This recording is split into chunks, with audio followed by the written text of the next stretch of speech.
All right, number two. The client can move in after A, final completion, B, punch list completion, C, substantial completion, D, declaration of final waiver of lien.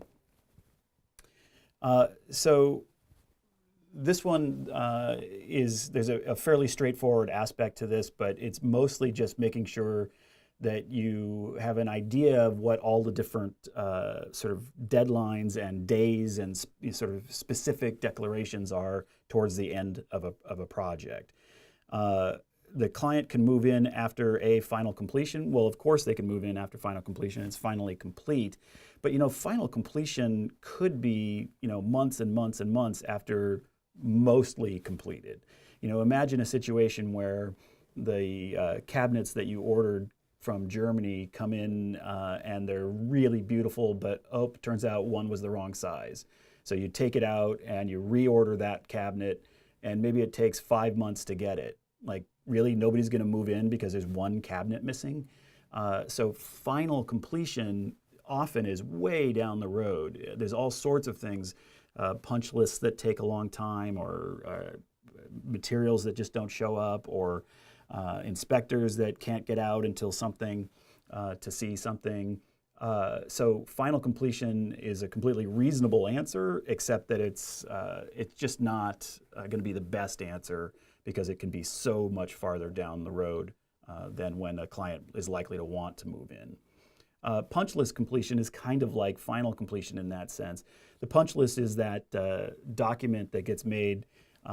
Technically, it's made by the GC, although often in everyday life, the architects actually will make the punch list.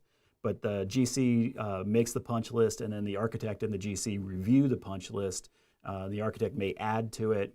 And the punch list is all those little things that didn't quite get finished right. So problems with the little painting, you turn the hot water on and it comes out cold. The window is a little bit off straight, and so it doesn't open and close quite right, or the lock isn't quite lined up right.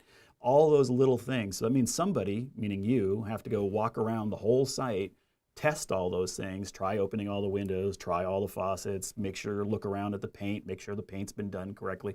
All of those little things, sometimes big things, but usually it's fairly little things that have to get finished before final completion can be done. So, in a simple situation, it might be fairly straightforward and pretty quick. But there are times when the punch list can take a long time. I remember doing a punch list for it was like a 35 unit building or something, and we had a punch list that was 300 items long, something like that. It's pretty easy to get big numbers in those things because it's a lot of little things that you have to track down and find and make sure are working. So A and B are both sort of plausible answers, but not the best answer. So our best answer is going to be C. So I'm just going to tell you right now that substantial completion is the moment when the client can move in. Now, there's an interesting thing here, though, which is the key word for me is the word can.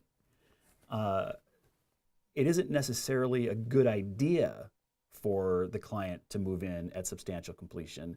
What it means is they can move in.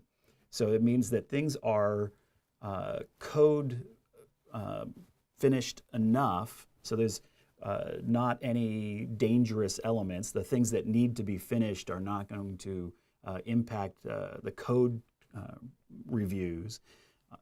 But that doesn't mean that they're like really, really close to actual finish. If you imagine you have contractors working on a site, let's say painter is working, and then you start moving in the client, that could be a really bad mix of contractors and office people working, bringing their desks in, and it's just sort of one of those things that has to be very closely checked to when the appropriate time for substantial completion is.